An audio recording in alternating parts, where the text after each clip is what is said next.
बंद हो जाएंगे। बहुत सारे लोग ऐसे हैं जिन्होंने थोड़ा बहुत उनके घर में कैश था, सारा खत्म हो गया। अब उनके बच्चों के लिए खाने को नहीं बचा। किसान अपनी बुआई नहीं कर पा रहे। किसान खाद कैसे खरीदे? अब किसान बीज कैसे खरीदे? अब तो ये बहुत ही इमरजेंसी की सिचुएशन आ गई है, जिसके ऊपर चर्चा करने के लिए आज मैं एक प्रस्ताव सदन के समक्ष रख रहा हूं। The legislative assembly of NCT of Delhi, having its sitting in Delhi on 15th November 2016, noting with anger and anguish that the Honorable Prime Minister of India has delivered a huge blow to the common people and economy of India through his address to the nation on 8th November 2016 at 8 p.m.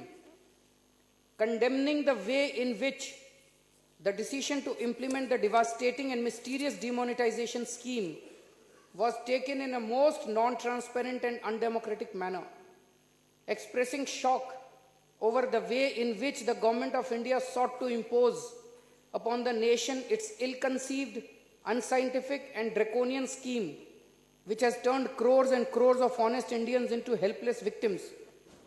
Denouncing the stubbornness being displayed by the Honorable Prime Minister in going ahead with implementation of the scheme in a most insensitive manner, knowing fully well that he has unleashed untold misery in the lives of honest and hardworking Indians. Censuring the political leadership of the Government of India for perpetuating rank incompetence in spite of 10-month-long preparation, as was claimed by the Honorable Prime Minister, leading to lethal consequences for the economy and honest people of the country. Deploring the Honorable Prime Minister for punishing the common people of India instead of fulfilling his promise of bringing back black money lodged in foreign banks.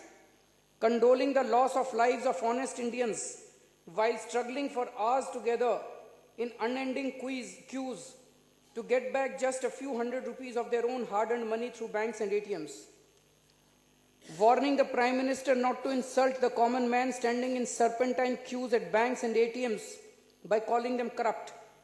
Sympathizing with all those innocent Indians who have been going through most agonizing times for no fault of theirs, sharing the sorrow of mothers who are unable to feed their children, grieving with those who lost their near and dear ones due to refusal of treatment by hospitals on account of valid legal tenders suddenly being declared invalid by Honorable Prime Minister, resolves to urge upon Honorable President of India to direct the Government of India to withdraw at once the draconian demonetization scheme and to take necessary steps to institute a high-level probe to be monitored by Honorable Supreme Court of India to look into the allegations that the scheme is a fraud on the nation and that it has been launched to benefit a particular political party through its agents in black money market.